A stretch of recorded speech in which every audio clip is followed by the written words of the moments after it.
Cartoon the Cafe Cabaret. My name is Francis DiMenno. I am what they call the executive producer of this series.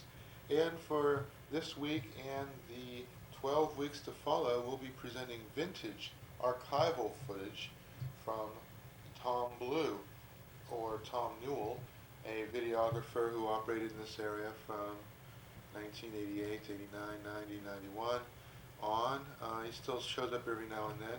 And this is his series Blues Fuse. This is number 3 in his series. You are tuned to Cafe Cabaret.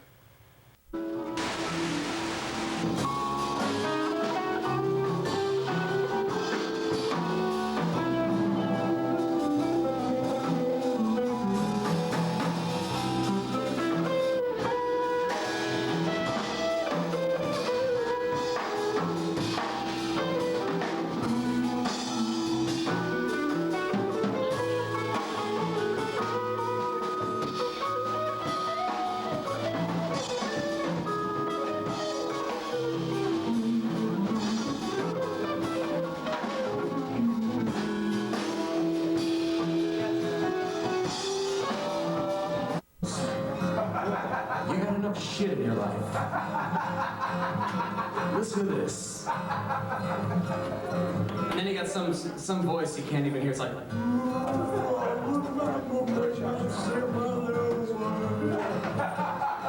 what do you say? It doesn't matter. It's light. Who gives a fuck? Pass the volume. Pass the coke. Yeah.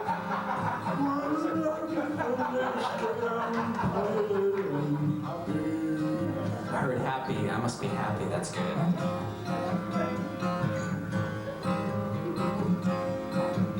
There is no here.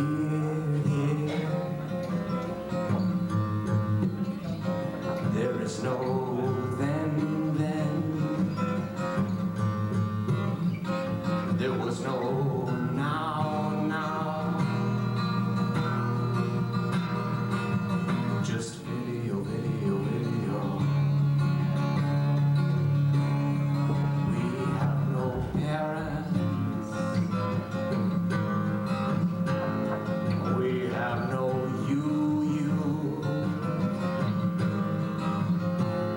We have nobody. Just video.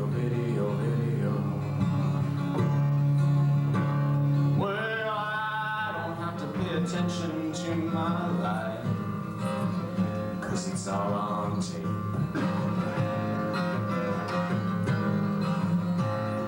Yeah, I can watch it in the morning time, in my free time, in my rerun. And I say, look at me, look at me, look at me. Video.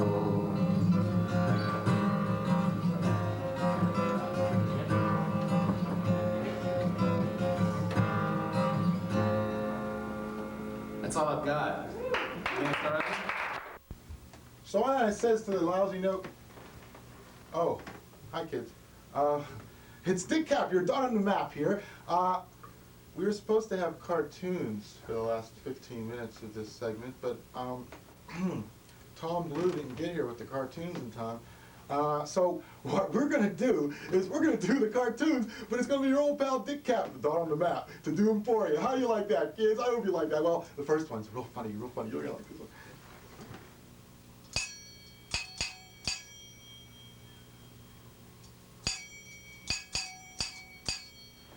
When a crime has been committed in Boston town, verily, a cry of woe and lamentation goes up over the hills, and hark! The cry goes over hill and dale.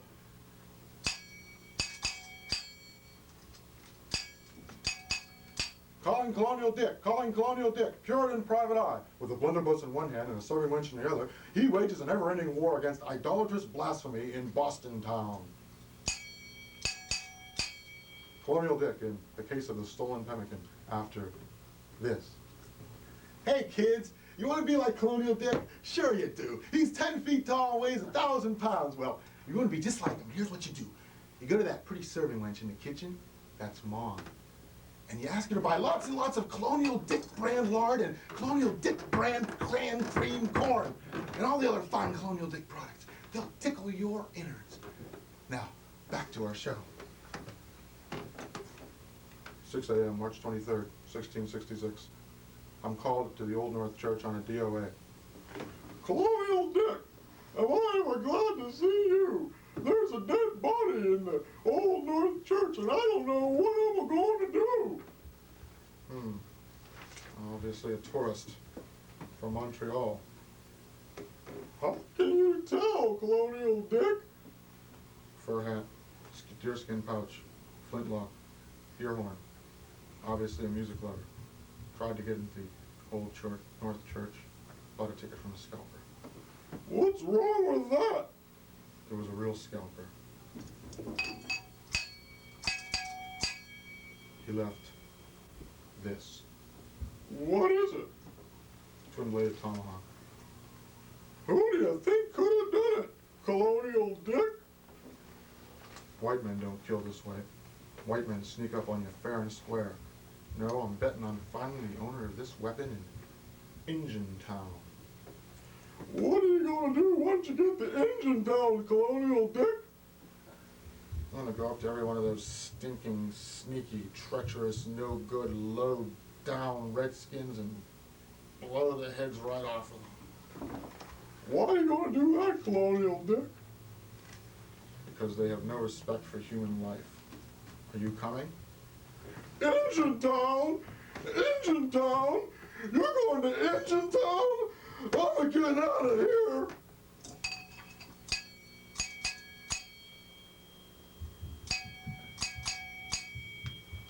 Engine Town, 10 p.m. Most decent folks are in bed, but while the village sleeps, the Redskins are whooping it up, literally, at the Mohawk Cafe. 10:01 p.m. I walk into the Mohawk Cafe. The stench of rum and peace pipes assails my nostrils. I sit at a discreet table in the back. A serving wench comes up to take my order.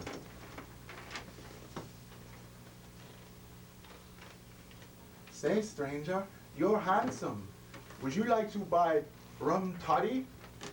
No, ma'am, but I'd like to ask you a couple of questions. Huh? Where were you this morning between the hours of 5 and 6 a.m.? At home? Where? In my wigwam. Where? In bed? Doing what? What's it to ya? Just the facts, ma'am. Well, if you must know, I was sleeping. One more question. What's that? What are you doing after work? Well, handsome, it depends on how many trinkets and gaily colored bits of cloth you're prepared to offer. I've heard enough. I'm taking you in for questioning. What's the charge? Got you on a 411. What's that? Practicing witchcraft without a license.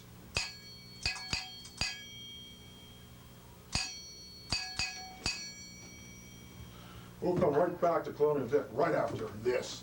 Say, kids, you want to be a makeout on us like Colonial Dick and have squaws doing all your chores for you morning, noon, and night? Well, here's what you do. You dig in the corner for loose sofas, and you go to the corner drugstore. You run. You don't walk to the corner drugstore for our fine line of Colonial Dick toiletries, Colonial Dick deodorant, Colonial Dick tooth polish, Colonial Dick aftershave, and Colonial Dick cologne in regular and venison. Now, back to our show. March 24th, midnight. I'm questioning the serving wench. She tells me that there's a lead to the suspect in Montreal. 12 p.m. I take the fast stage to Montreal. 1 week later, Frenchie's a low dive in the Latin Quarter. I go around and start asking questions. Say, bud, see this woodcut? Oui? Do you know this man?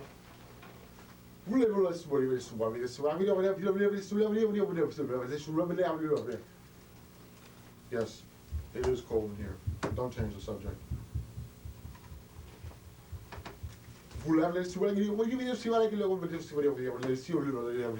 English spy. Now hold on just a minute. Hey, what are you doing? Hey, let me alone. Gee, kids. How's Colonial Dick gonna get out of this scrape? Well, listen, if you're gonna see Colonial Dick alive again, here's what you do. You send $1 to the Colonial Dick Defense Fund, 100 Old Bay Colony Road, Salem, Massachusetts, 02666. And now, stay tuned for the Super Gods. It's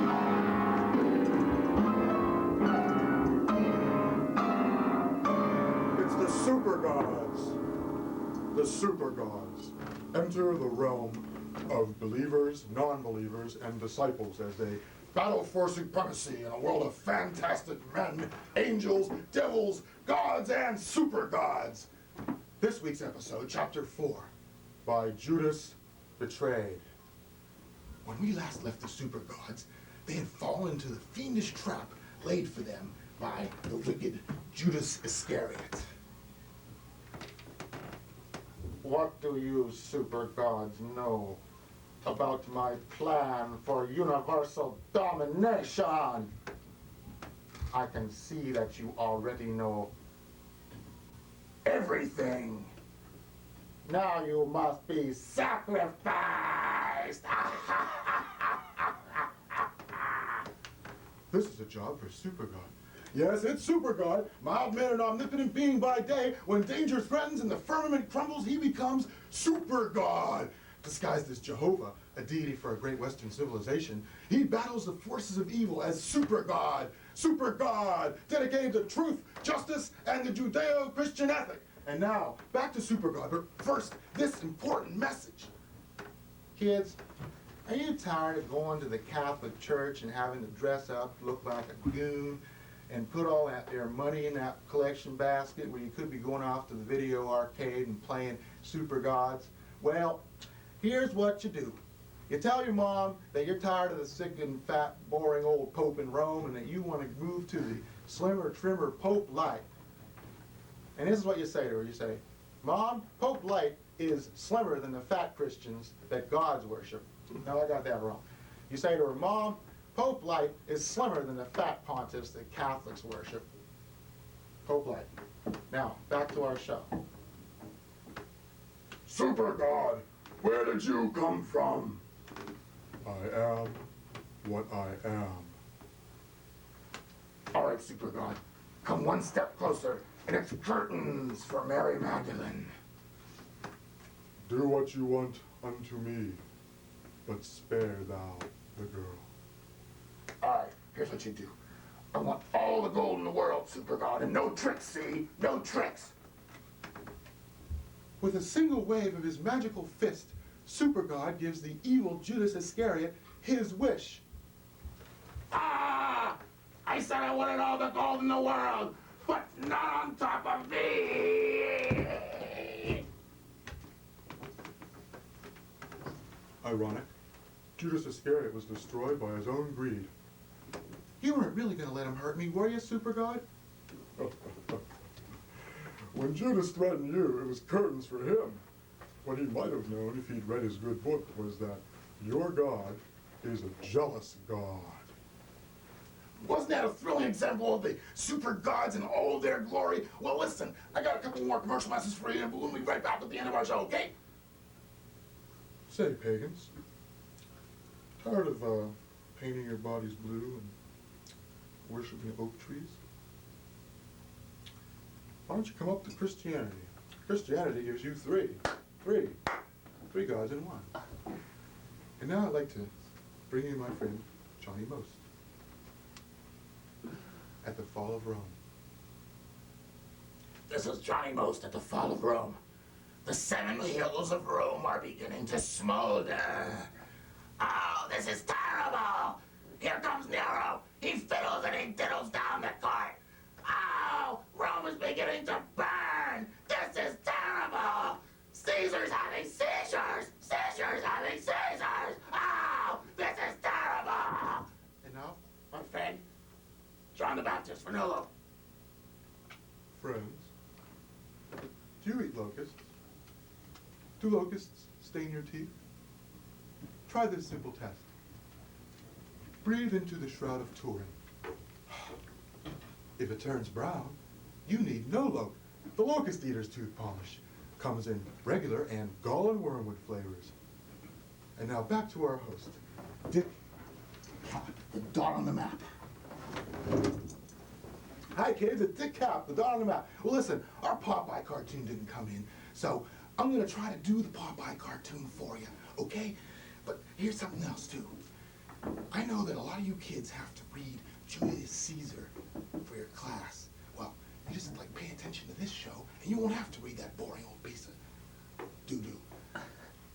So just watch this episode of Julius Caesar in Caesar Salad. I come to squash Popeye, not praise him. Oh, Act 2, Pluto? Yon olive oil hath a lean and hungry look. Such dames are dangerous, for they scream too loud. Help! Popeye! Help! Hold still, you runt. I'll make Caesar salad out of you. Spinach!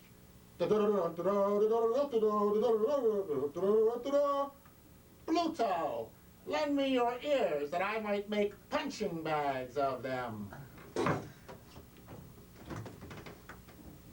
Thou, Pluto, are much condemned to wear an aching head. Oh, Popeye. Well, kids, that was yet another thrilling example of all the wonderful fun cartoons and good times you're gonna have with your old pal Dick Cap, the dot on the map. Oh, Dick Cap, Dick Cap, Dick Cap, say it, kids, Dick Cap, Dick Cap, Dick Cap, Dick Cap, Dick Cap. Well, kids, I hope you had as good a time as I did. That's your old pal Dick Cap.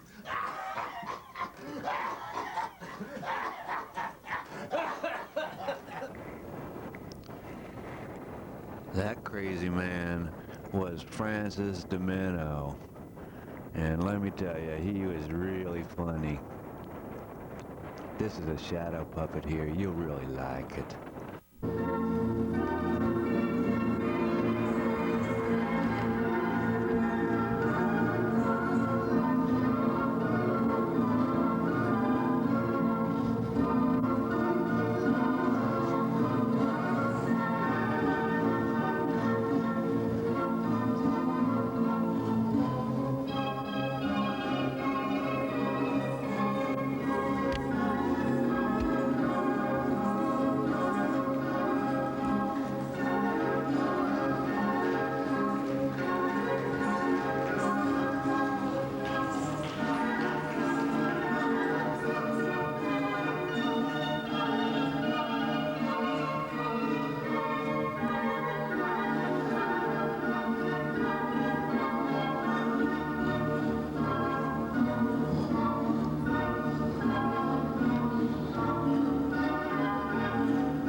Okay, I'm going to follow that one with a kind of lighter tune that I wrote about dinosaurs.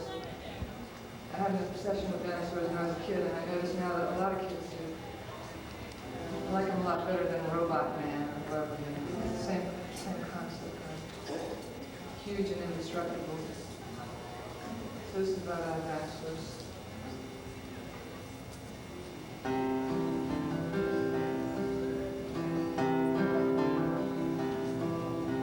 Millions of years ago, when men were merely beasts, the world was ruled by dinosaurs, huge beyond belief, with teeth as sharp as knives and brains the size of peas. They lived a lot like you or I, their own worst enemies. But there lived a dinosaur lady whose name has been forgotten, with emerald skin and eyes of jade, who saw the world was rotten. Beneath the leafy green, they fought their bloody wars. Nothing alive that could survive the wrath of the dinosaurs. She worked in the dinosaur deli every day from 9 to 5. There was plenty of time for thinking, since the menu was served alive. She dreamed of a simpler time, of soft-shelled crabs and skates, before the world had a backbone, skin to bleed, or a neck to break. My fellow sores need an outlet, she mused aloud to herself, for dinosaur aggression without harm to anyone else. Beneath the leafy green, they fought their bloody wars. Nothing alive that could survive the wrath of the dinosaurs. She had a few friends in high places. She decided to organize a dinosaur dance open to all, regardless of color or size. No bare feet or blue jeans. The invitation read, "Come dance to Mahler under the stars if you'd rather be happy than dead." The moon rose like an olive in the cocktail-colored sky. The ladies wore lobster claw heels, and the men wore snakes and ties. Beneath the leafy green, they fought their bloody wars. Nothing alive that could survive the wrath of the dinosaurs. The brontosaurus band tuned their oysters. Pterodactyl unfolded his wings. Tyrannosaurus Rex took the first step, and it made the heavens ring. The nameless dinosaur lady, who had 2 sons in school, smiled to think herself on the brink of a world where love would rule. 'Cause they danced till 3 in the morning, then fell in a steaming heat. A mountain of deadly dinosaurs in sweet and innocent sleep. Beneath the leafy green, they fought their bloody wars. Nothing alive that could survive the wrath of the dinosaurs.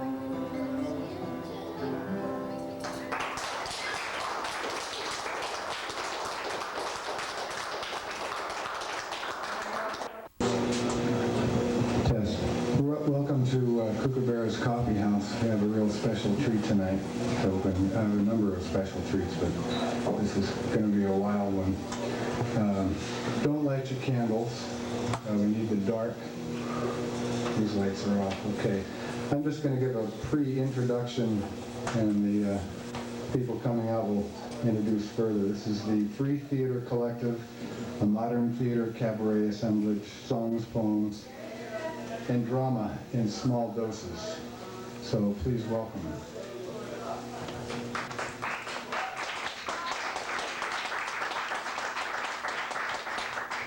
I thank you very much. It is our pleasure to offer you this brief demonstration of work from the laboratory of the Food Not Bombs Free Theater Collective. What you will see is a cut-up of material from work created by the Living Theater Collective and a selection of poems from Julian Beck, Jackson McClaw, and Paul Valery.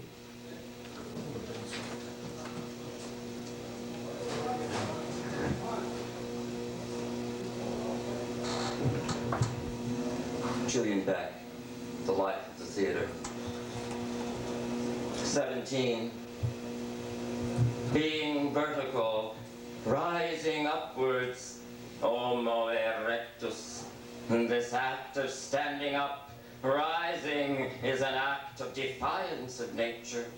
Rising out of the depths of the natural into the supranatural.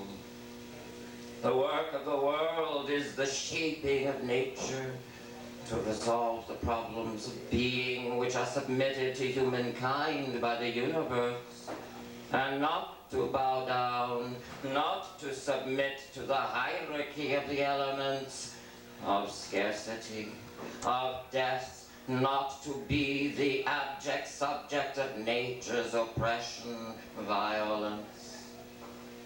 The work of the world is the transformation of natural energy, violent when it is in its natural state, when it is over and on top of life. Creative when humankind becomes creator. Prone, each of us is victim. Inhabitant of the neether world, a cave dweller. Upright, we zoom into the light, defying the oppressive shadow weight. We fly out.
Street Songs by Jackson McLeod. Stop the wars! Stop the wars! Stop the wars! Stop the wars! Feed the poor! Feed the poor! Ban the bombs! Ban the bombs! Ban the bombs! Stop the wars! Stop the wars! Ban the bombs! Abolite le bombe! Stop the wars! Basta con le guerre! Stop the wars! Stop the wars! Abolite le bombe!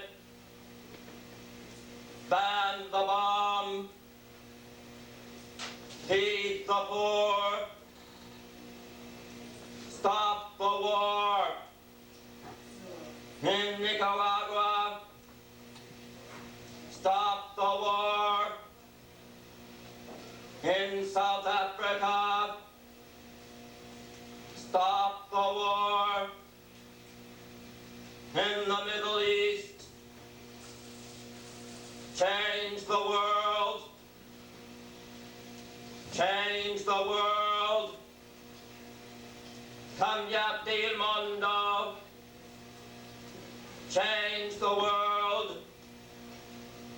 Cambiate il mondo! Change the world! Stop the wars! Stop the wars! Feed the poor! Svanite I poveri! Svanite I poveri! Feed the poor! Stop the wars! Ban the bombs! Change the world! Make it work! Do it now! Change the world! Do it now! Change the world! Ban the bombs! Stop the wars! Do it now! Make it work! Do it now! Do it now! Do it now!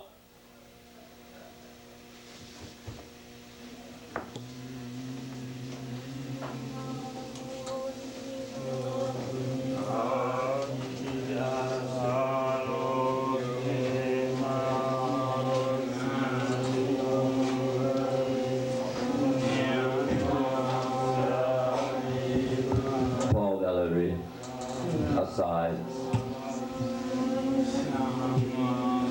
What do you do? Why, everything. What are you worth? Well, the worth of mastery and disgust, presentiment and trial. What are you worth? Well, what do you want? Nothing. All. What do you know? Boredom. What can you do? Dream, and with the power of the mind can turn the morning into night. What can you do? Dream, and so drive boredom from the mind. What do you want? My own good. What must you do? Learn.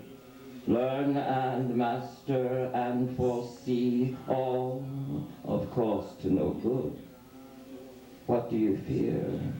The will. Who are you? Nothing.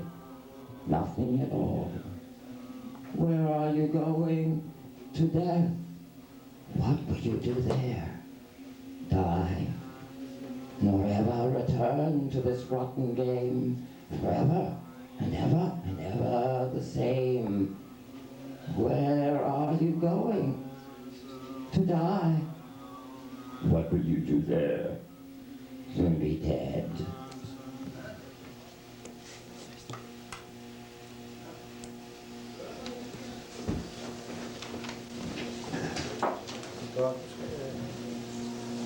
Julian Beck, The Life of the Theater. Meditation, 1966. Emergency! The horsemen riding down on us. We consume ourselves. Emaciation. We touch each other, and off go the bombs. Plague, plague. The starving legs that cannot dance. The swollen bellies. The infants. The folded hopes. The sack of the people who wiped out all their lives by our systems. The system is plague. Help, help, I cry out to you, but you are in your hiding corner. I cry out to you, and I see in your frightened eyes that you think I bring you mad hardship. The plague of battle, the plague of change. I am the apocalyptic madman, the plague in its final stages. Epidemic of despair, thick, fetid air, dying. We glance at the mirror, decayed flesh, and we know we will die unloved and unloving. The plague of the inability to express the love we feel. The terrible plague knot of unexpressible love, hardening like a stone in my loins until I can hardly drag myself out into the streets.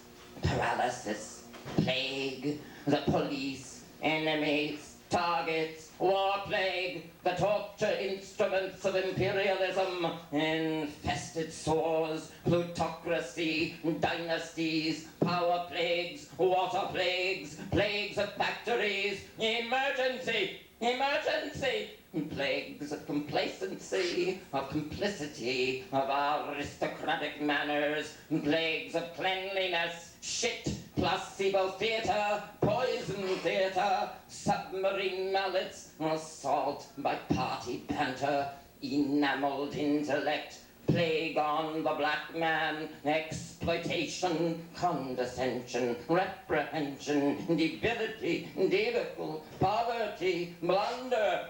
It is the plague of selfishness. The people separated, bagged, heads in hoods, necks roped, led, dragged, bumping, stumbling for a lifetime till we fall down forever, starved, shot, corroded, too young, dead in bed from plague exhaustion.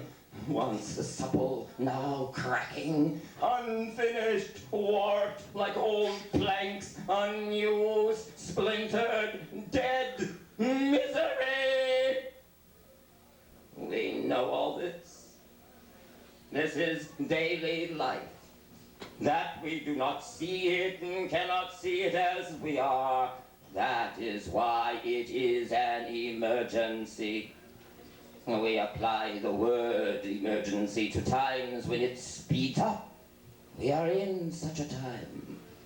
We know all this, but we do not feel it. That is why 1966, 1987, the only theater is the theater of emergency. Whatever I do, I am now a doctor. I have taken my degree in recognition of things as they are. I see the land, the gorgeous landscape, the light of the sun. I feel the impulse to love. I see the architectural splendor of Venice. I have studied Euclid and read the propositions, the sonnets, the mystical accomplishments of Hasidim, the excellence of Chinese calligraphy, and screens, the arcs of bridges, the audio-visual accomplishments of Carpaccio, the Gamelan, the Pantheon, the colors. I have listened with attention to the languages of men, gazed on Mexican skin and Jewish breaths. I have licked every part of man and woman. I have explored in the Sierra Nevada. I saw the spot where Aeschylus split the rock into words. Rain, rainbow, snow in Sweden, the Atlantic, the sea, destiny, glass, crafts, masses, processions, customs, costumes, acrobats, movies, inventions, ships. I recognize all glories. Beauty does not escape me. I am always alert. I measure freedom wherever I am. The length of a field a person can walk. How far one can think. How far we can go with body games. I see all the danger, the disillusion. I am not content. I recognize emergency in every house and place. 1966, 1987. It is not what we do not know, but what we do not feel. The theater of emergency is the theater of feeling. For a feelingless society, feeling. For a fractured people, unification, realization, the people as one. A theater not for people, but at one with people. Mending the gap between human nature and the human mind's spine.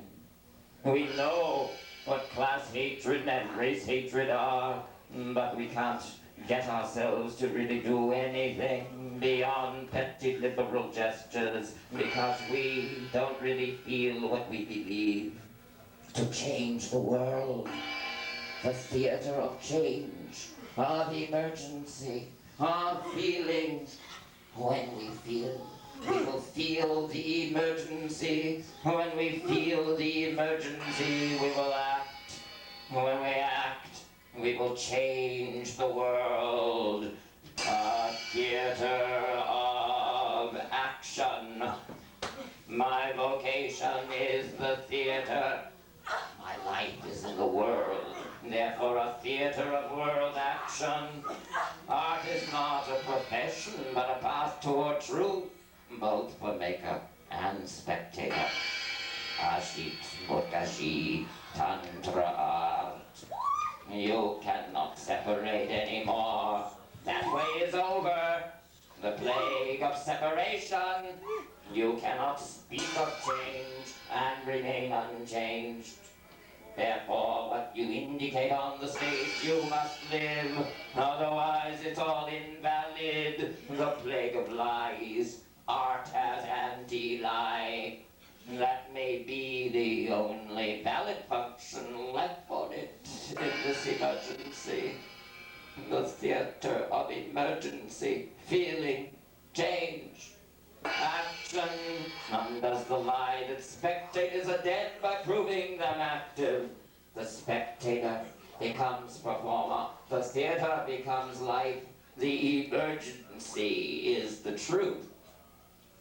Taormina, Sicily, 13 March 1966. It is now 9:08 and 20 seconds exactly. What's that thing? It's my identity!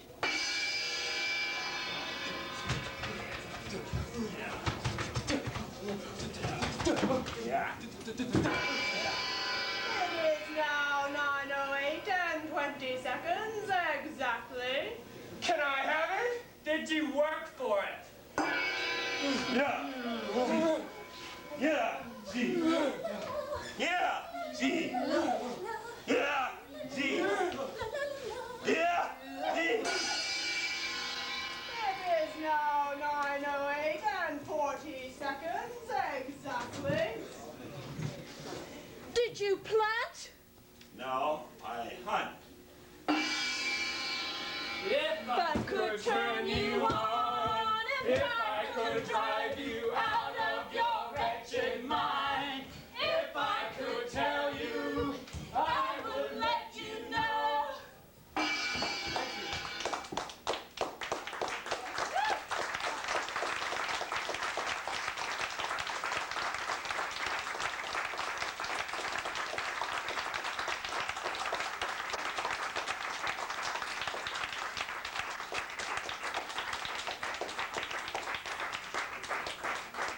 Thank you very much.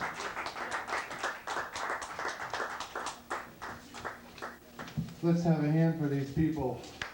Again.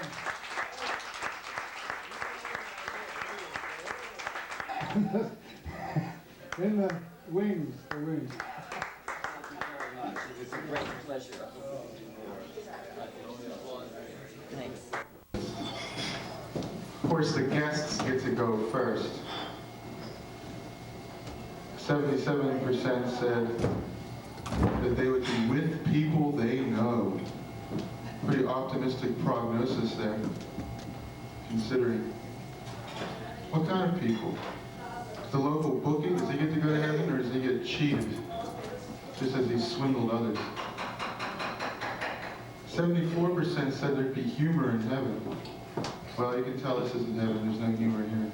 Just a bunch of hard asses who insist on their rights in a club which is dedicated to putting on performers. And 32% said they would be the same age as when they died. Great, just what I want. Hang around with a bunch of 64-year-olds with arteriosclerosis, beauty, Parkinson's disease, strokes. Some fascinating conversations are going to go on there. Can I get you something to eat? You know, nice weather. Of course it's nice weather. It's always nice weather up here. What do you think they call it heaven for? Dope. And bumper stickers in heaven. My favorite topic. I break for celestial choirs. Honk if you are Jesus. My other car. I don't know. My other car is a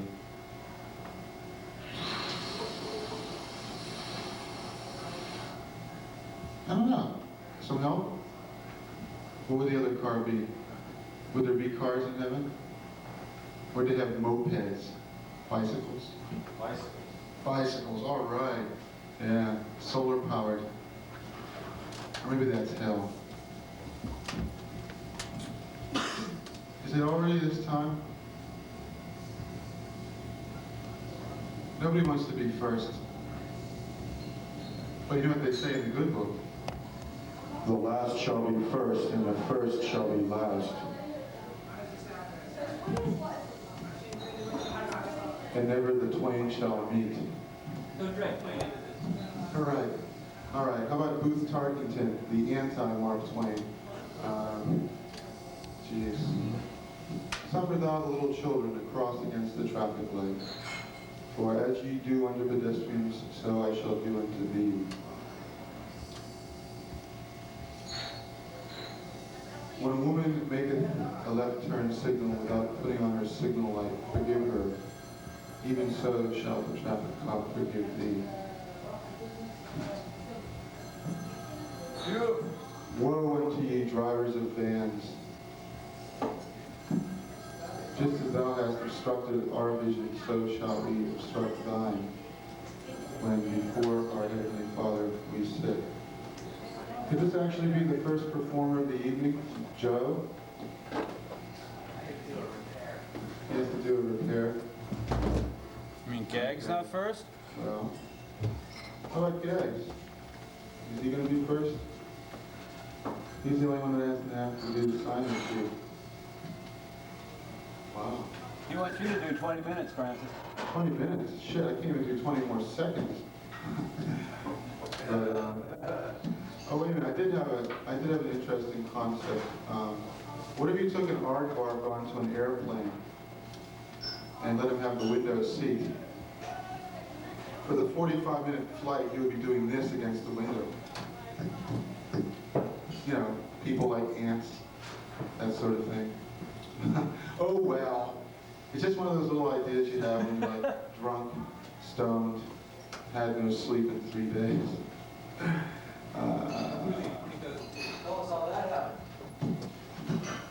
Well, I had a little argument with my partner. You see, I had a claim to a gold mine. Well, he claims he was there first. He says if it weren't for him, I wouldn't even have gotten in on the ground floor. He said, I sold you all that equipment. I sold you them baked beans, and I sold you that hardback, and I sold you that there pork salt. salt pork. See how confused he is? And, well, I don't know how it's going to turn out, but I'm looking on the bright side. I think there's enough to share. You can have the lead tailings. They're more valuable than gold anyway, or they will be, if the Bush administration is any indication. All right, well, just to get the hell out of here. Tell us more about Pittsburgh. Pittsburgh? Jesus, why do you want to, what is this fascination with Pittsburgh? I'll tell you about my Uncle Pete. Yeah, right. He was actually a pretty heavy drinker. We used to sit and watch him drink. You know, I mean, we didn't know how until we watched Uncle Pete. It's like, set him up. But he did leave me with that one unforgettable saying. You can pick your nose, and you can pick your ass, but you can't pick your relations. No, I still haven't figured out what it meant. It's been 25 years. Can I borrow a guitar, man? Okay. Otis Redding for Crack. Crack. Do, do, do, do, do, do. Got to crack. Got to crack. Got to have it. Got to have it. He's dead. Leave him alone. Oh, it's the Beatles' 25th anniversary. Is it? Well, coming to America, which, as we Americans all know, it doesn't matter unless it happens in America. I mean, you know, forget the fact that for 4 years they were like busting their balls in dingy nightclubs. No, I don't like this one. But you know, people always talk about how much they love the Beatles. Let's talk about hating the Beatles. I mean, I'm sure we could all find personality defects in the Beatles that we could analyze and scrutinize at great length. Ringo, is this the luckiest man in the world, or what? Gonna show up tomorrow. Maybe this guy would have been a hairdresser in another life. Instead, he hooks up with the three boys from Liverpool. He gets rid of Pete Best. He gets rid of the greaser. You know, kicks him out. George, whining, sanctimonious, would have been a preacher in another life. The kind of preacher drives people out of the church, you know. And Paul, I think Paul might have been like a male slave in an Arab brothel or something, had he been born in a less civilized country than England. These are just very strong feelings I have. I don't apologize for them. I just set them forth, and you can take them as you will. And John, he was fat for 1 year, and he never got over it. You know what he'd do? Right into the crapper. If he ate something that wasn't on his menu, lived on rice, bean sprouts, and heroin for 10 years. That's a productive diet for you. Geez, no wonder he made all those big hits in 76 and 77 and 78 and 79. Boy, I'll tell you, he was really wailing with that heroin and cream puff diet he is. He was a man who didn't know what his role in life was. I think he was a lot like a lot of us, and that's why it's so easy to hate him. We want our celebrities to be godlike. We don't want them to have human frailties. Well, I mean, I guess you should let them be godlike. Aren't the Beatles sort of like, couldn't they have been called the gods? I mean, a lot of people were likening them to gods. Timothy Leary was saying, these four fair-faced lads, singing minstrels for the counterculture. And of course, you know, Lennon, his tasteful remark about Jesus Christ. Yeah, that made him a lot of fans down south, all right. Shotgun-toting rednecks had a new target for that week. Nice little poster from Teen Beat and 17 magazine, filled with buckshot holes. That's why they stopped touring it out, because he made that ill-considered remark, and they were in constant fear of being assassinated. I got really mad when someone said this to me, though, on the day that John Lennon was killed. He said, they finally got him for that crap he made about Jesus. And I said, shut up! But it turns out he was right, essentially. And what was Mark Chapman's role model? Holden Caulfield.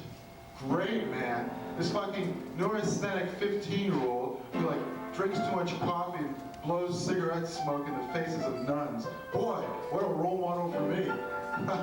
Yes, sir. Actually, I read Catcher in the Rye. It's a deeply disturbing book.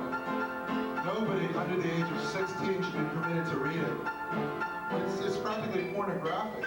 It's because it takes the veil off of American society in a way that I think most teenagers aren't prepared to deal with it. So Mark Chapman gets a hold of this book, he reads it, it fucks him up.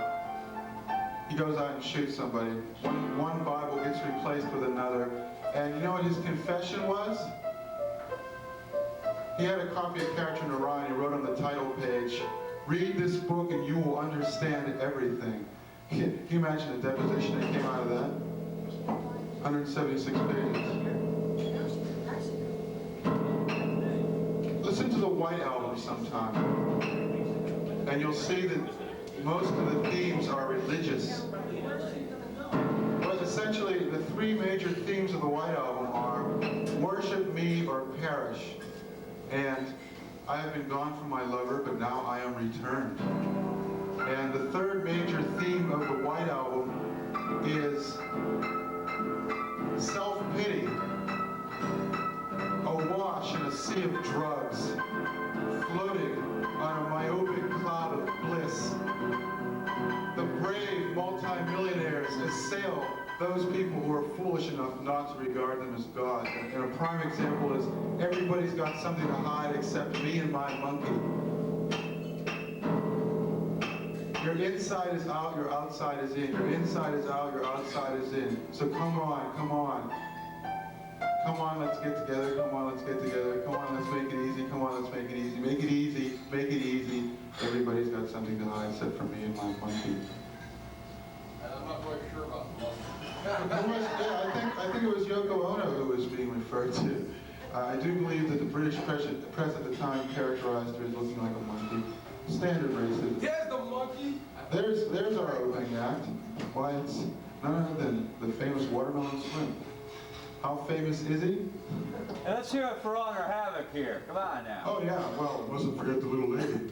Brendan, thanks for bringing my guitar. Okay, we mustn't forget the little avatar. There you go. Geez, but did you bring your slide guitar? Yeah. Who wants to be first? No one wants to be first. Oh man, I'm so scared. It's terrible. I was second last week. Go ahead, Nate. Guys, vote it. Go on up there. Get on up. Get on up. Well, this is as good a time as any to announce the changes that have been imposed on us from on high. Changes. Yeah, it's good, you know, do it while the room's empty so you don't have to take the heat later on when people come back next week and say, "Hey, you're charging $2. What's this shit with the sign-in sheet? Used to be we could breeze in at 7:15 and get to perform." Nope, sorry. Our little Fuhrer has decided, he has dictated to us that people must sign in the week before. I'm going to fight this all the way to the top. I mean, you can't fight City Hall. I think that people should come in between 6 and 6:15, spread the word around, and sign in for the day of the show. Who the hell wants to come out for an open mic a week in advance? Really? Does that make sense? Crazy. Yeah, it's not even open anymore if you do it that way. So, anyway, I suppose I should get out of here and sign some more people up and do my real job, which is collecting money so that Jeffrey can get rich. And while I'm standing there shivering in rags, holding out a tattered pork pie hat, begging for stray change. And a good polyester suit at that. Yes, Good indeed. polyester. Jeffrey will roar by in his regal limousine. Yeah. He'll have a gram of cocaine on each nose, and he'll say, "Here, take some of this fucking asswipe here," fling a couple $100 bills in my face, my startled face, and I'll say, through eyes dimmed through years of neglect and reading in the dark, Gagnon's gone? "Weren't you famous? Wait, you have that thing up here? Weren't we famous together once?" My eyes are dim, Jeffrey. But I can see that you've obviously prospered. I am prospered. And now, The man And the polyester silk that can sell your religion. Here he is, So, the high priest of the Cro-Magnon Christ. sect, Good. Mr. Jeffrey Gagnon. You should see what we were saying about him before he came here. That's it. Jeffrey's out. I've had it. I can't put up with him no more. But then Billy says, but Francis. No, but anyway, I can easily put up with it. But I'm not sure about the rest of us. Okay. You don't have to fill every single second of dead air full of your inane babble, Francis. You know that, don't you? Well, you're doing pretty good at it. Francis, you're not going to get another chance to get up here and do your real monologue. You know, you blew it. You should have just like let it be. We were going to have a band tonight, by the way, called Deadweight Lost, but they called at the last minute last night and said, our bass player has a final exam.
Thank you. Our next performer is whoever wants to come up. It's all your fault, man. Now, the last time we did this, cop cars were like pulling up in front of 1369 while the song was in progress, and the woman at the bar was going, this is a violent, insurrectionary song.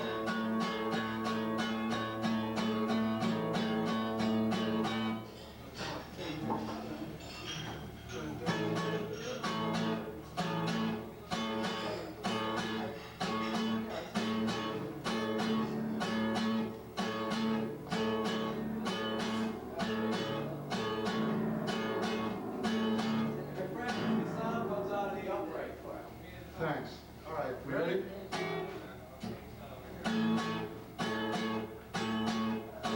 The economy's good.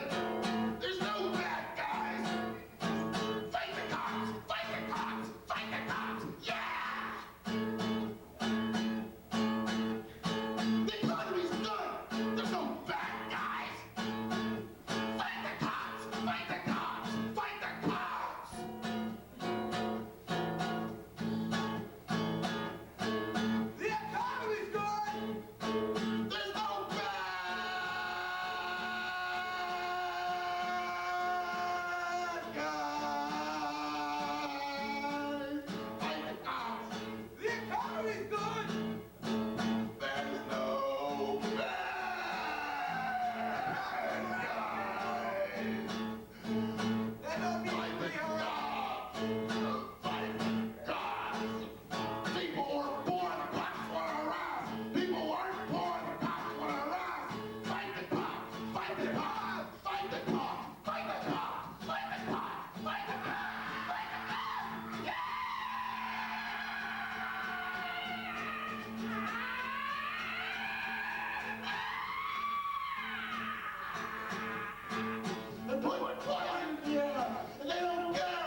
why we only do it once a year.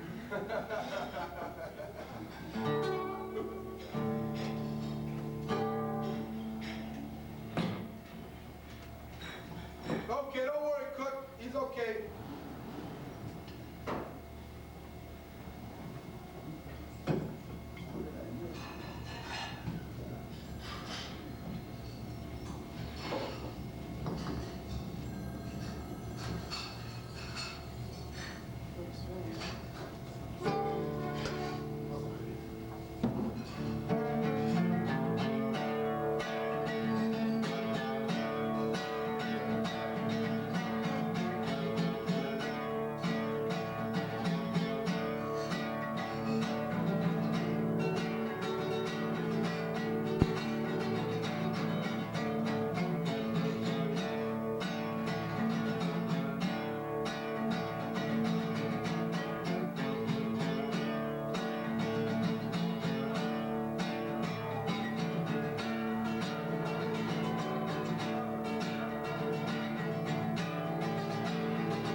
About time! Here!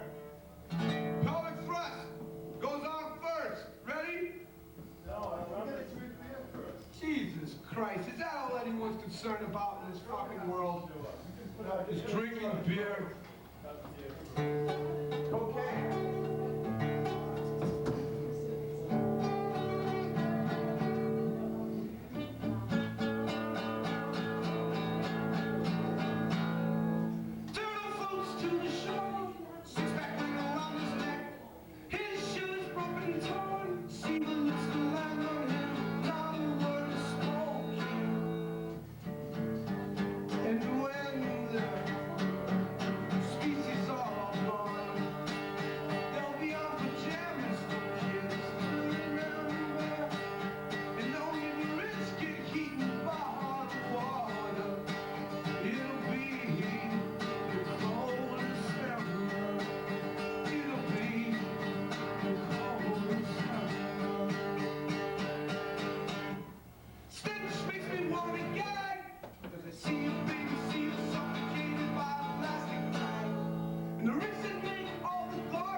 I'm so glad to be here, too.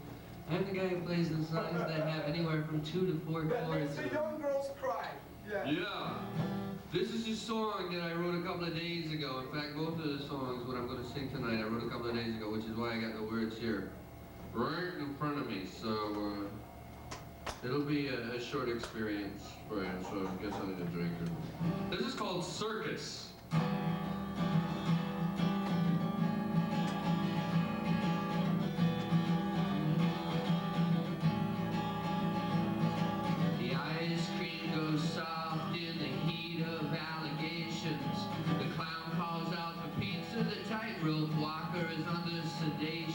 The lions are getting nervous as the master cracks the whip.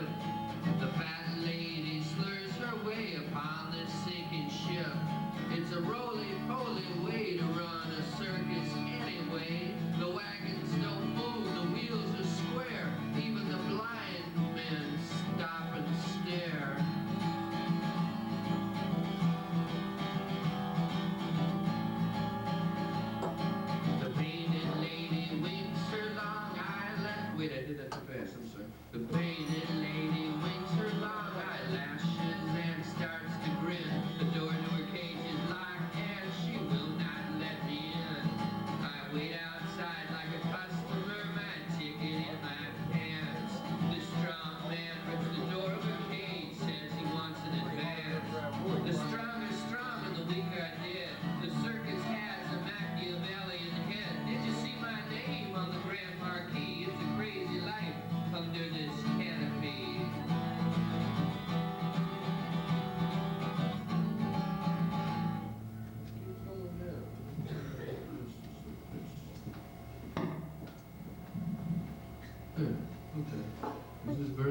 3. This is about life in a circus. I grab some twigs because the heater appears to be on the blink. Everybody holds their nose, the carcasses are starting to stink. It may be time to move, the big top's starting to bow. You can only stand so long beneath the weight of the winter snow. We come and go, but the circus stays, and apple is these tangerine days. What never stop begins again. Close your eyes and just count to 10.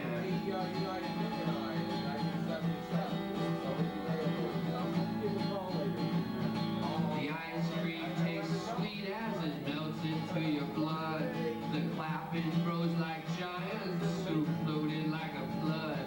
The tightrope walker fast asleep skips against the sky. The painted lady kisses me and says you must not wonder why the wheels are square. I don't care, it's getting old, and I'm not getting old. The laugh's immortal, the grin's complete. The Messiah's putting banners up in the street. Wait a minute.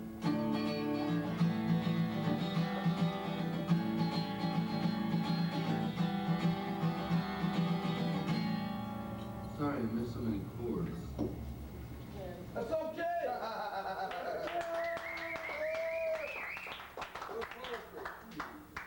Thanks a lot.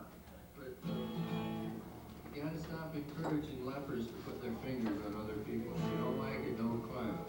This is a song called Don't Look So Goofy Anymore, and this has half the chords as the last one. This has 2 chords.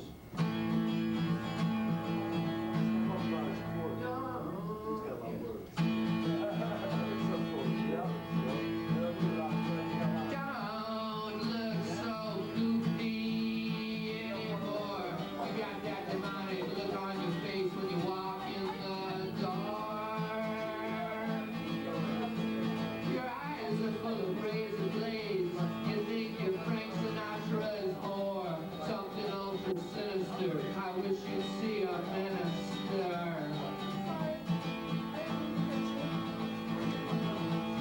Your hair is full of lightning rods. The proletariat masses plod along the sidewalk of your legs. You think you're God, and they're round pegs trying to get into your square hole.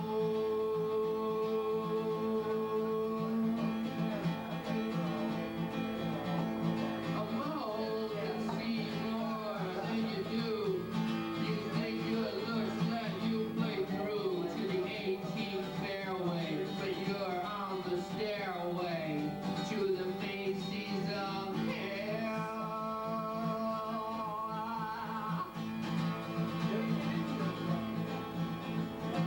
Sell your soul, hawk your Tupperware. I don't really care who pays the cab fare. You're not going anywhere, anyhow. The only question now is how long between the highway and the forest, and the buildings and the sky, and your family and your friends turn into one big mirror.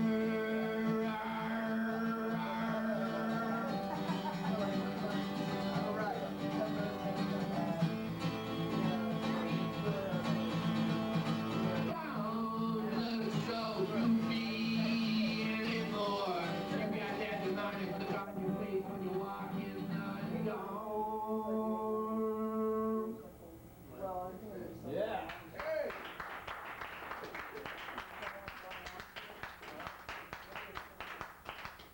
Ready? Should I stop now? Yeah! Jeff, should I- One more for Carl! Third! Okay. Thank you, Jeff. Yeah, right. This is a 2-chord, this is another 2-chord song about working with the environment. Okay. You? I'll go through my lane, if you like. I went second last time, I think. I seem to remember. Nobody seems to care whether you're talking anymore. The crucifix seems a little rusted. I trusted you to tell me when I was wrong. I trusted you to sing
Carty, you're up.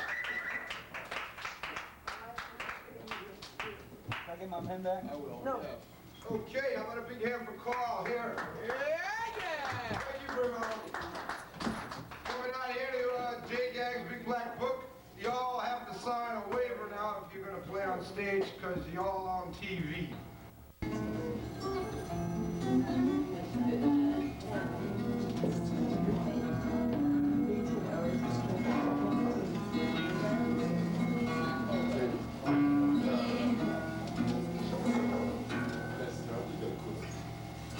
Out west there was a town where people came from miles away just to lay their money down. They were in the way. Main Street times are closed all night. The alleys are where the children fight. The sidewalk is a bloody sight. But where they play some flames, someone from the desert sand came a different kind of man, saying, listen carefully, here's the reason why. I have only one thing to say. Tomorrow you'll be thrown away or killed in water its way, and everyone will die. They makes them there that very day, saying nuts like that get in our way, and magic tries to lead us astray. Now that's a plastic crime. Then they take their cues like players on stage, forgetting completely the words of the stage. Till nightfall bands touch the page, and furthers them in time. As they brought a strange new light, no one even cared to play. Bear went to the bar and bought the whole saloon around. God works in such strange ways, men say the tidal wave that came that day washed the little town away. Everyone was drowned.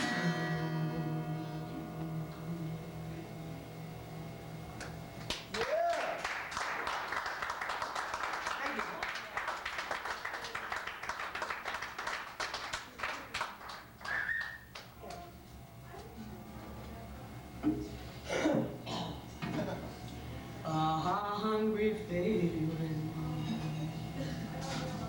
came o'er me stealing, and the mice were squealing in me prison cell, and the old triangle goes jingle jangle all along the banks of the Royal Canal. Too big in the morning, the high screws were bawling. I gets out of bed and clean up yourself, and the old triangle goes jingle jangle all along the banks of the Royal Canal. And the screws were peeping. Skinner let Mac lay sleeping, and he was dreaming of his gal. Sorry. And the old triangle goes jingle jangle all along the banks of the Royal Canal. In the name of Jesus, will you raise me wages from 30 shillings to £1.10, and the old triangle goes jingle jangle all along the banks of the Royal Canal.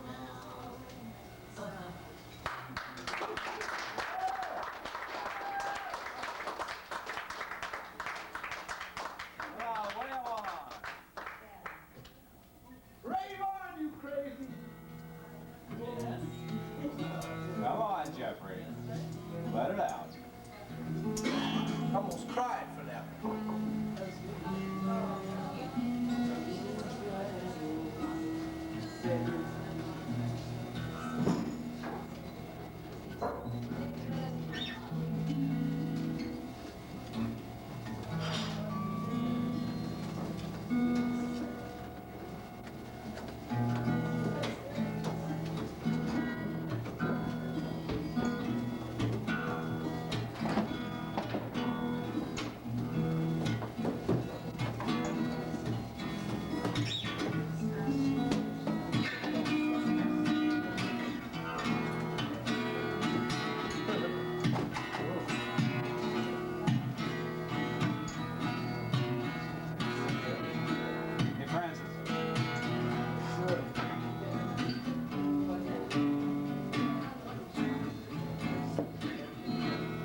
have never fallen upon a deafer ear. Hunger hits the mark, biting, cold and stark. It's like writing in the dark. Hunger, hunger.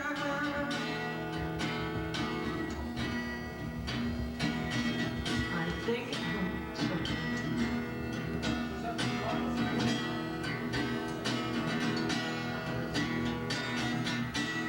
the rainfall outside will be in the early afternoon.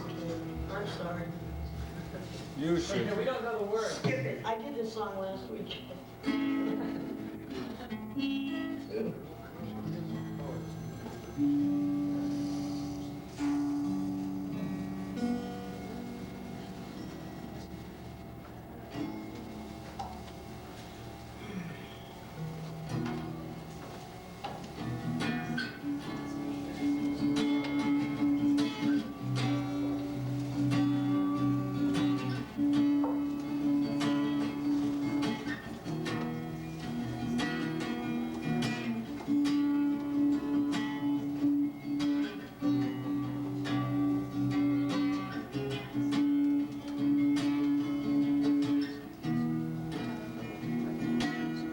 What are you looking for?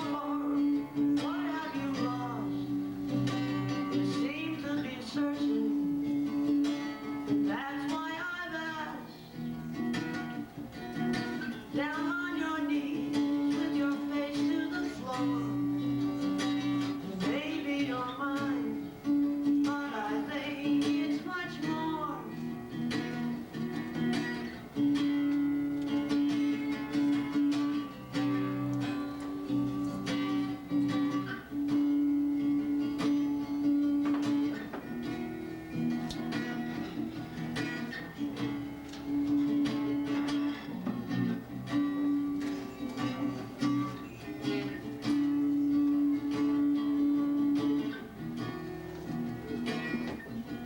Something you treasure, I've weighed you out.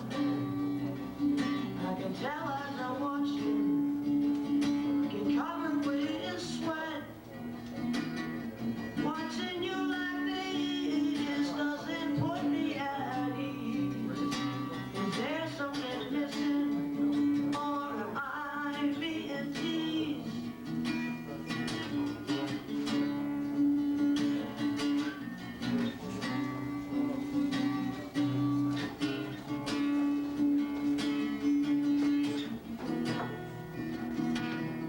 It seems more to me like a life or death matter. If you keep on like this, most likely the latter. I can't watch any longer.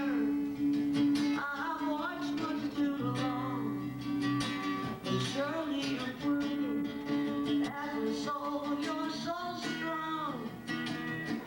I must admire you for your toils and your strife. You're willing to die just to save your own life. Now.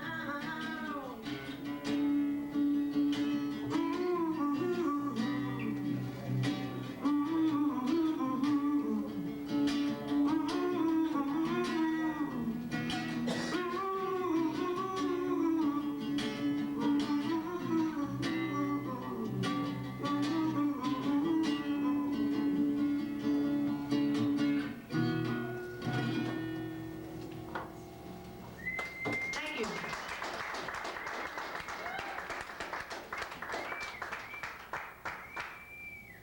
Okay, how about a big hand for Honor Havoc? Next performer we have is Carty. I don't know her last name, but she doesn't give it. But how about a big hand for Carty? She doesn't want you calling her up, Gag.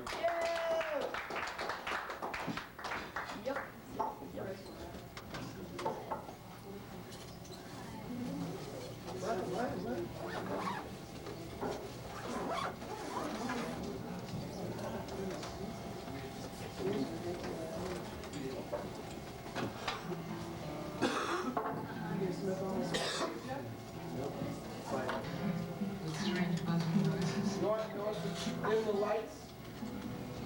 No, she doesn't want This you is what to. it's like to be famous, right? You can't say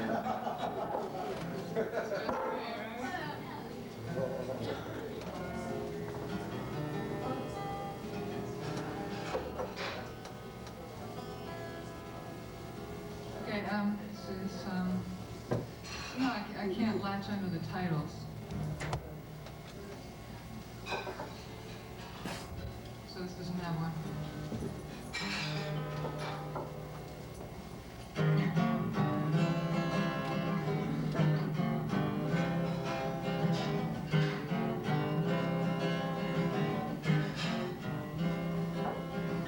The rich need silver to close their eyes, to how the poor survive, who can't afford a heart. Safe in their nest, why should they cry? They get their rest while the others just get by.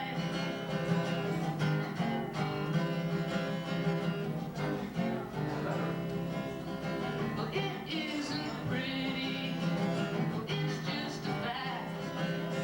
You better not look back, your eyes might break your heart. Go out and buy that dress that makes you look so smart. If you look your best, maybe you won't fall apart. Somebody's crying at the back of the line, someone I used to know. Oh, oh, he said, oh, there's an undertow.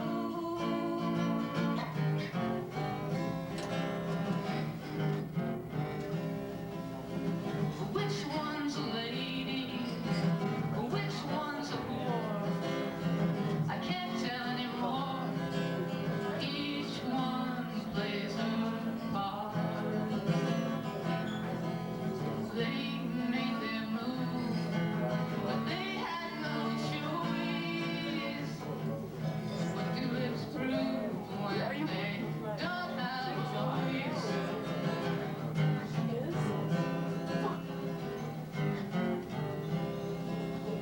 Alone at midnight, alone at noon, in a crowded room, the flame became a spark. But I could be you, and you could be me. You know it's true, even though it will never be. Somebody's crying at the back of the line, someone I used to know. Oh, oh, he said, oh, there's an undertow.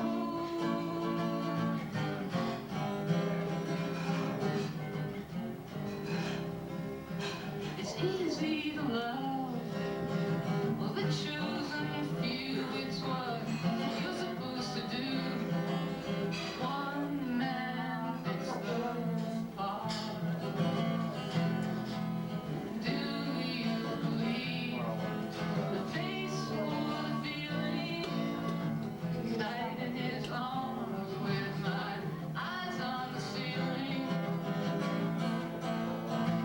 Somebody's crying at the back of the line, someone I used to know.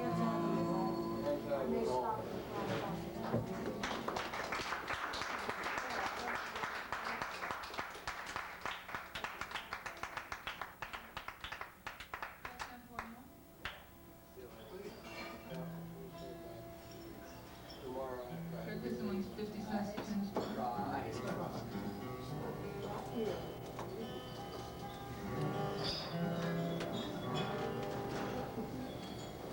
Okay, this is a new one, so don't forget it. I'm not responsible.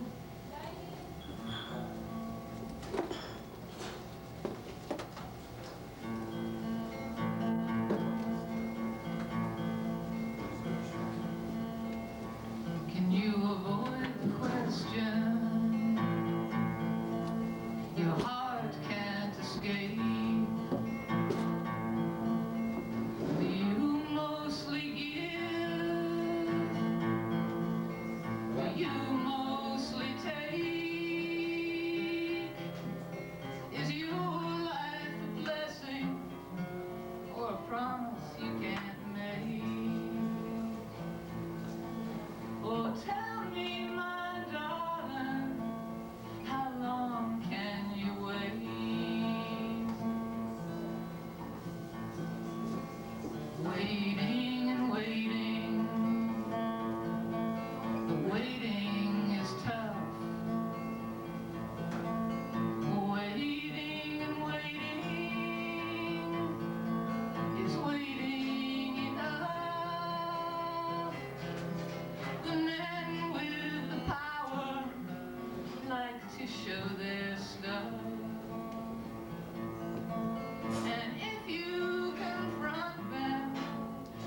call her Carty. Never call her supremely untalented because she's the exact opposite. What can I say?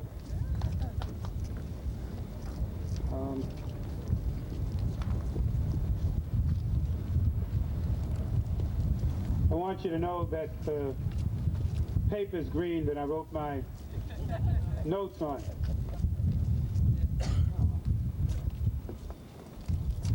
I have been to Northern Ireland, and I have seen the marks of oppression.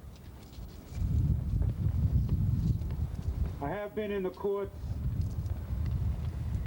and I know how unjust that system is in its treatment of people. But then what would one expect?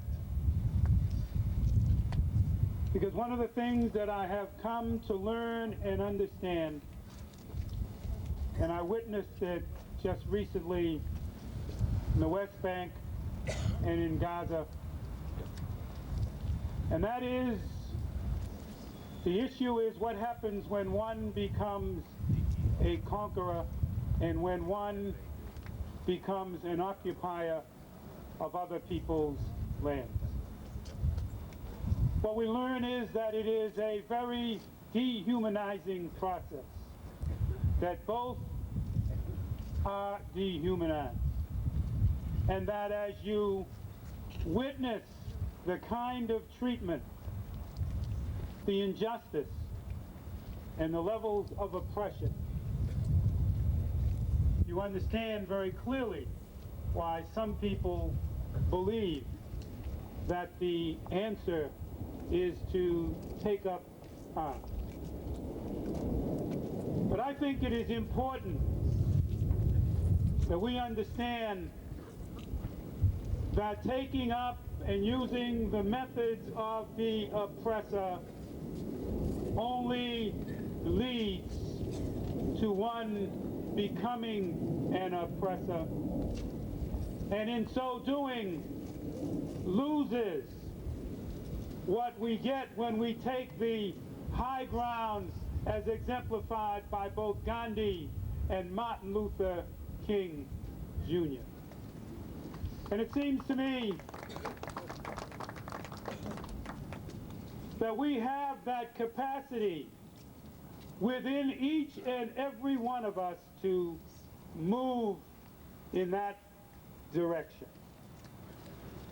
There was mention about John Boyle O'Reilly, and I think it is important because there aren't many people, whether they be Irish or Italian, whether they be black, Latino, who understand very clearly the kind of legacy that a John Boyle O'Reilly leaves, because he was one who stood up and fought against all kinds of oppression. Not oppression for one group, but against oppression of all people, and believed very much in the importance of a nonviolent approach to this.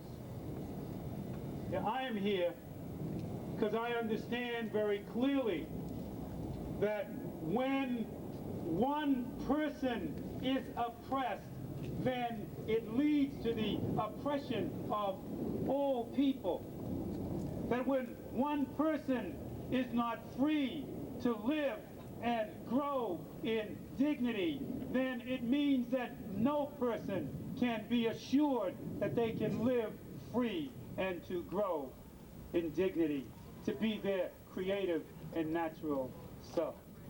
And so when you see oppression anywhere, then you have to speak out and act, even if it's a very selfish approach, which says that if I allow it to happen, then I know that I am setting the stage for it to happen to me. The answer is here. It is not elsewhere, it is here. And we must say that we begin this day to change our ways so that it is very clear that we speak out at all times against any oppressive behavior. I want to talk just a second about an individual who I think in his growth and in his leadership has given us an example.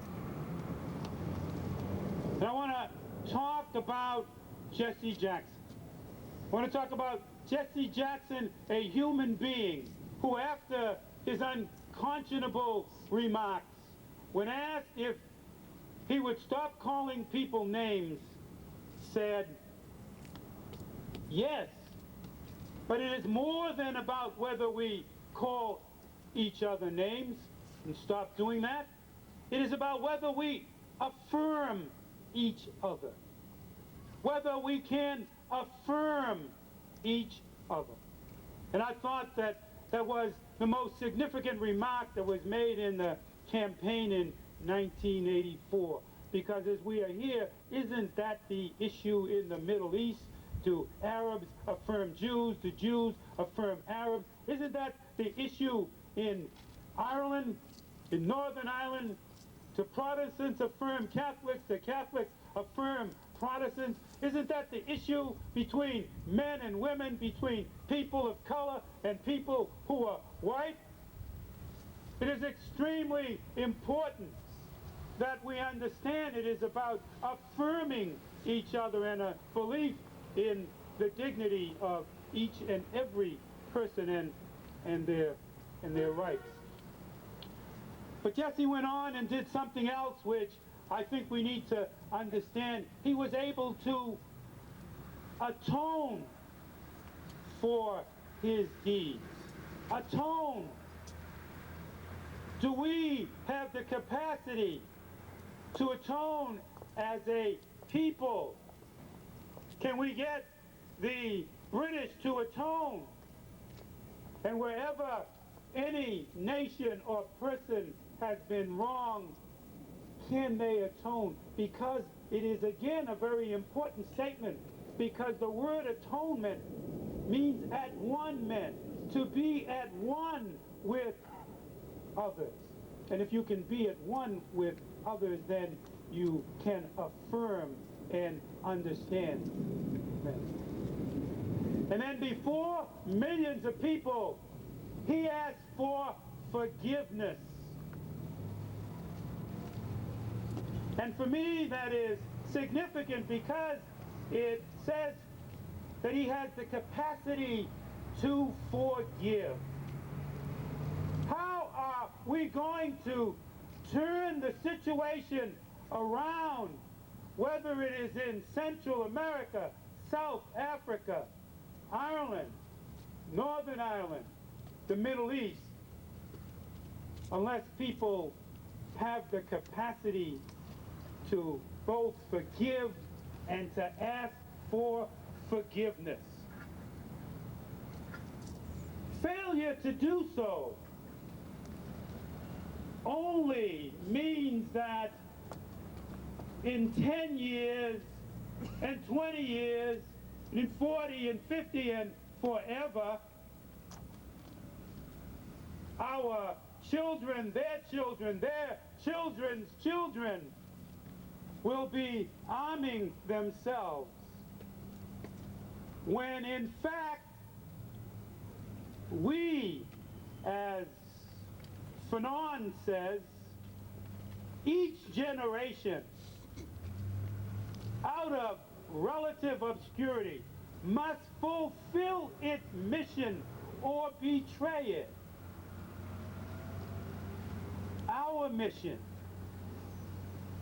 is to do those things at the high level that would fulfill it, and that would mean that we end all forms of oppression and not look to others to end it, but to end it ourselves. And I was pleased to hear Mr. Costello talk about the importance of joining with people who are oppressed right here in the city of Boston because of the color of their skin, and who don't feel that they can live comfortably all over this city with freedom and access.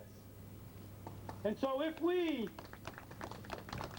want to be honest about the meaning of St. Patrick's Day and its struggle for ending the oppression, then we cannot take on the marks and clothes of oppressors and oppress other people. And we must speak out at all levels against people everywhere who choose and exhibit that kind of behavior. The color green, and I'm proud to wear it, pleased to wear it, and identify with it, because for me it is the color of life, it is the color of growth, it is the color of nourishment, it is a color of an expression of the gift of the Creator. And the gift of creation, a passionate act, is a gift of love. And that is why the rainbow becomes so significant, because as the story goes, the Creator told Noah to take the creatures to the high ground, to the high ground. And if we took ourselves to the high ground, then it would be that we would be given a symbol in the sky, a symbol of peace. James Baldwin captured it when he said, God gave Noah the rainbow sign. He said, no more water, the fire next time. And that was the message that come together as a rainbow coalition with all people, or we would end up, and we are on the brink of that, having the fire next time. Thank you for peace and justice.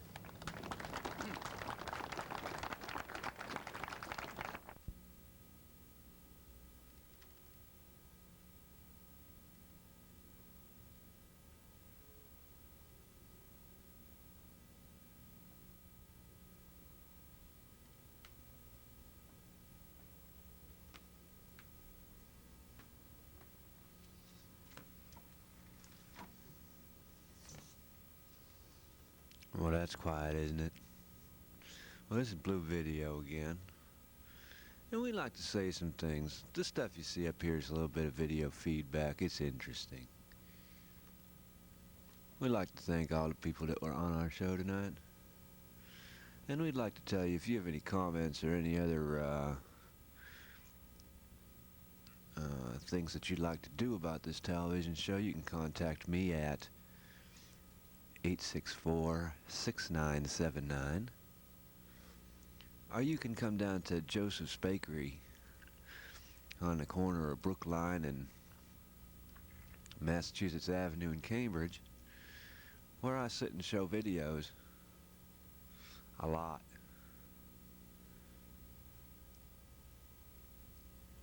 Once again, my telephone number is 864-6979. I come from right here.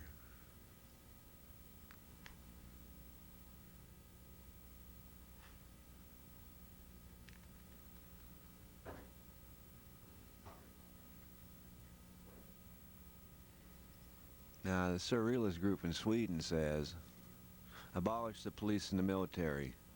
For too long, the population of this country has been forced to submit to the state's campaigns of authoritarian edification, each more grotesque than the other.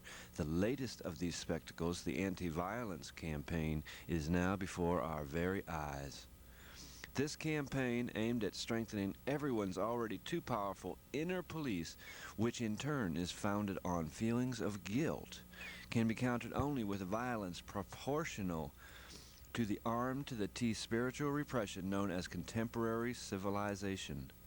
In a situation like today's, when every thought and every action outside the domination of the abominable cash registers encounters an armada of arguments mobilized by feelings of guilt and duty, or for those who have subjugated this enemy, overpowered by too many cops, Violence cannot be considered anything else than a product in direct proportion to the burden placed on the erotic impulses. We therefore regard violence as an indispensable element of a transitional character in the crystallization of love as the motive force of life. Against the miserabilists, i.e., those who defend the domination of misery, we maintain a return to traditional values, generalized class warfare.